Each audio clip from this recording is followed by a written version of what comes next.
Ciao a tutti, in questa puntata di Forzinet mi occuperò di MasterChef e della presentazione dei 20 concorrenti della Masterclass della 15ª edizione del Cooking Show per eccellenza. Prima di addentrarmi nel discorso, vi ricordo, qualora avesse piacere nel seguire i miei contenuti, di iscrivervi al mio canale e di lasciare un like al video. Partiamo in ordine alfabetico con Alessandro Segantini, che è entrato nella Masterclass direttamente già col grembiule bianco, sicuramente pone molta attenzione su di lui e quindi ci sarà bisogno di capire poi cosa riuscirà a fare. Non è scontato che chi è entrato col grembiule bianco poi riesca a fare quell'assalto di qualità e quello step in più e a candidarsi come uno dei favoriti, però sicuramente è un concorrente secondo me da tenere d'occhio, così come va tenuto d'occhio Antonio Senise, 24enne, che non è entrato direttamente col grembiule bianco, è dovuto passare per lo step del creative test, dal quale è uscito in maniera impeccabile, considerando i commenti dei giudici, quindi io credo che anche lui comunque possa essere un concorrente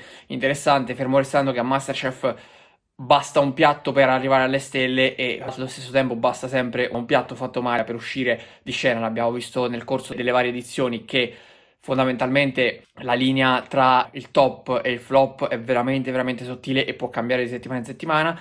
Carlotta Bertina, anche lei è entrata direttamente con il grembiule bianco, 25enne di Candelo, è entrata conquistando subito 3 sì da parte dei giudici. Anche lei secondo me è un personaggio molto interessante da quello che ho visto. Donatella del giudice, 57 anni, anche lei è riuscita a staccare il pass immediato per la masterclass con 3 sì da parte dei 3 giudici Cannavacciuolo, Barbieri e Locatelli. Dunia Zirari invece non è riuscita a garantirsi subito l'accesso alla masterclass, c'è stato comunque qualche dubbio soprattutto di Locatelli, ma alla fine è riuscita a convincere anche lo chef che di fatto le aveva detto di no nella presentazione del primo piatto e a staccare il pass quindi per la masterclass. Avremo Eros, che invece a me ha colpito molto, soprattutto per la sua emotività, ma anche per il piatto e per come l'ha elaborato. Chiaramente io non sono un cuoco e mi limito semplicemente al ruolo di spettatore, però comunque qualcosa riesco a carpire e sicuramente Eros potrebbe essere uno dei più interessanti, anche se io ho dei favoriti per la vittoria, dei concorrenti che potrebbero arrivare alla vittoria. Eros non lo escludo ovviamente da questa lotta. Avremo Franco Agiekum invece, che dal mio punto di vista si è presentato un po' troppo baldanzoso, un po' troppo spocchioso.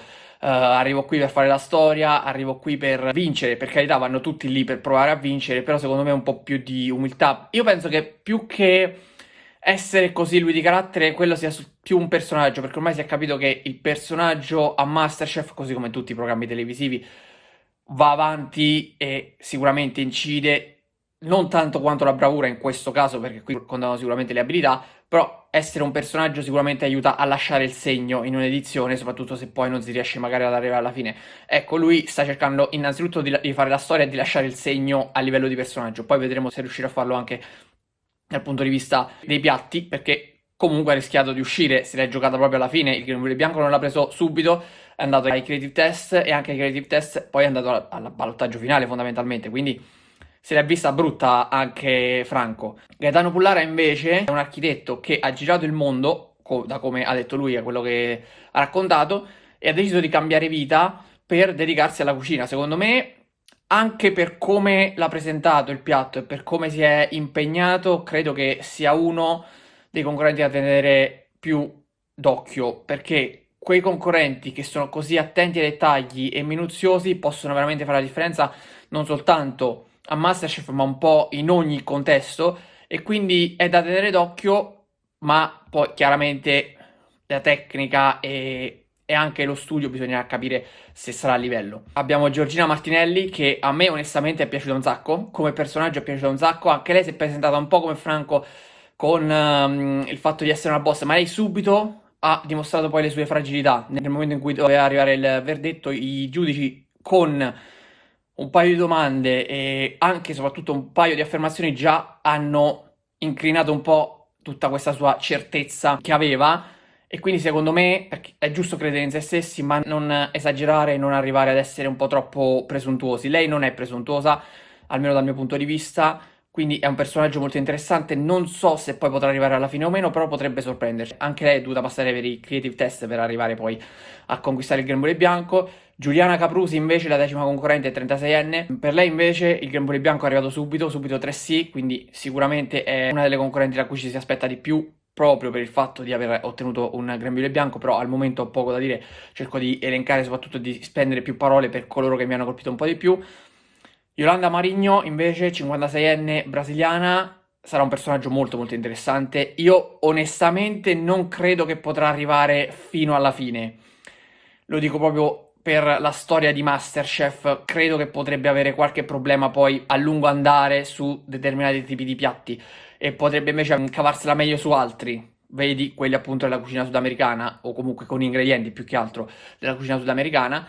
Però sicuramente è un personaggio interessante, già si sono creati degli screzi tra lei e Dorella, quindi io penso che potrebbero veramente riuscire a creare qualcosa di interessante. Irene Rescifina, ventenne che vive a Bologna, si è presentata con un piatto di polpette che ha colpito subito Barbieri, che si è proclamato come il re delle polpette, ha colpito Cannavacciuolo, ma non ha colpito invece Locatelli, che l'aveva spinta, aveva portato ai creative test, poi grazie alla buona parola che ha messo la giudice Pavan per il suo lavoro in maniera estremamente ordinata e certosina, allora lì hanno per me un po' clamorosamente ripensato a quello che era stata la decisione precedente e quindi l'hanno portata direttamente nella masterclass con il grembiule bianco.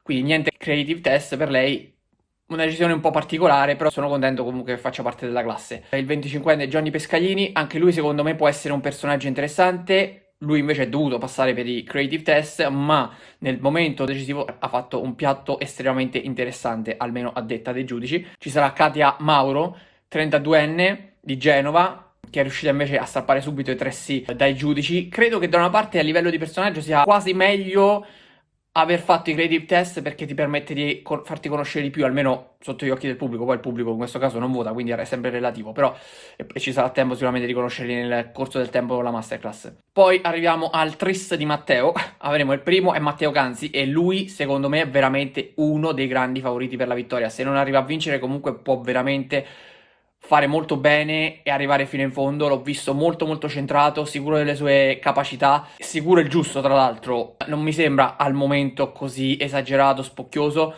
quindi mi piace molto come concorrente e penso che possa essere uno dei veri favoriti per la vittoria. Già adesso lo dico, poi vedremo, magari andrà fuori subito, perché anche in passato comunque è successo che qualcuno che poteva ambire almeno sulla carta la finale già dalle prime puntate poi è caduto subito dopo. Matteo Lee, che all'anagrafe si chiama Lee Kok-hyun, 27enne, ha raccontato di una vita un po' particolare che conduce con poche persone intime, non ha grandi contatti con l'esterno. Anche da lui io mi aspetto molto, quindi questi due Matteo potrebbero essere molto molto interessanti. Il terzo invece, Matteo Rinaldi, 28enne, che è dovuto passare per i creative test per riuscire ad entrare nella masterclass, però sarà molto interessante anche lui capire cosa riuscirà a fare. Sicuramente tra i tre Matteo è quello che mi ispira meno, se devo dire la verità. Avremo Niccolò Mazzanti, invece 35enne di Massa, è un personaggio che mi ha colpito molto nella presentazione dei primi piatti, subito lì nelle audition, si chiamano così, nelle audizioni. E credo che possa essere molto interessante, anche lui lo vedo come un potenziale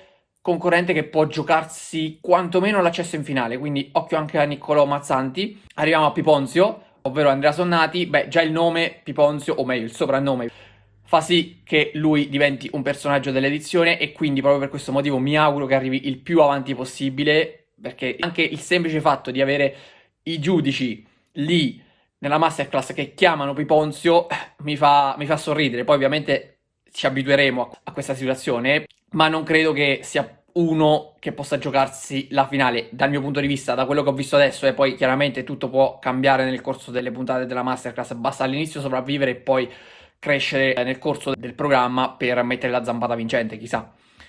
E infine Vittoria Lombardo, 36enne di Reggio Emilia, che ha dimostrato le sue capacità, ma comunque a livello di personaggio al momento non mi sembra che abbia lasciato particolarmente il segno, ma parliamo soltanto della presentazione del primo piatto e basta, quindi vedremo poi nel corso del programma cosa riuscirà a dare. Bene, questi sono i 20 concorrenti della 15ª edizione di MasterChef. C'è tanta carne al fuoco, sono curioso di vedere che cosa succederà.